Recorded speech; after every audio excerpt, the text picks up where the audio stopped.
Kasside bugi D-tuuris.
Nii, ja kuidas seda lugu mängida D-tuuris, täpsemalt saadet.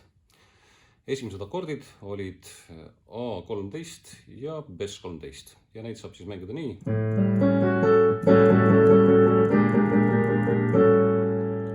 Et meil on siis A, G, Cis, siin üleval on A ja vahepeal on Fis noot, see on 13. aste A suhtes. Ja pooltooni kõrgemale. Väike bassikäik ja jõuame selle põhisaate faktuurini. Põhisaate faktuuris mängib vasak käsi kahe mustri järgi. Esimene muster on selline. Käib siis akordimärgi järgi 3 kõlahelid pluss 6 aste. Et kui on meil D-tuur, siis D, Fis, A ja B.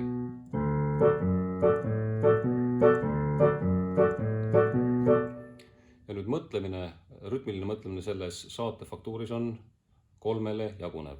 1, 2, 3, 1, 2, 3, 1, 2, 3, 1, 2, 3, 1, 2, 3, 1, 2, 3, 1, 2, 3, 1, 2, 3. Kindlasti ei tohi seda mängida nagu kahese mõtlemise peale. 1, 2, see on hoopis teistsugune saade. See on nagu selline umpalik saade. Ja siis ei ole muud, kui seesama faktuur läheb erinevalt akordidega edasi.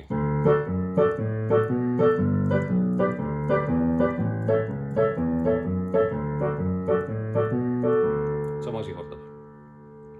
Kui jõuame 3. rea peale, võib nimetada tinglikult B osaks, siis seal võtame kasutusele teistsuguse bassikäigu.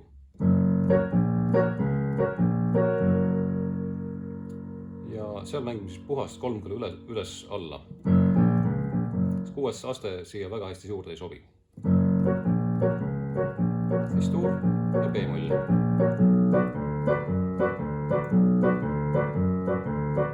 Siis E-tuur või E7. Ja seal lõpus on siis bassikäik, kus akord jääb samaks, aga bass liigub. Ja refrään, hei, hei, hei, subi, tubi. Seal on meil siis ise valida, kas me mängime seda sellist bassimustrit või sellist mustrit. Hei, hei, hei, subi, tubi. Ja nii edasi. Ja lõpus on samad asjad. Seal tuleb veel üks E-tuur või E7. Viimane rida. Kõiki suud tulge siia. Ja seal võib samamoodi mängida sellise kromaatilise bassikäigu. Ja siis tuleb teine salm ja võib-olla ka soolo ja mingisugune lõpetus.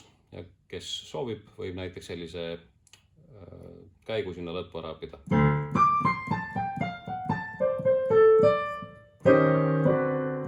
Mängin veel.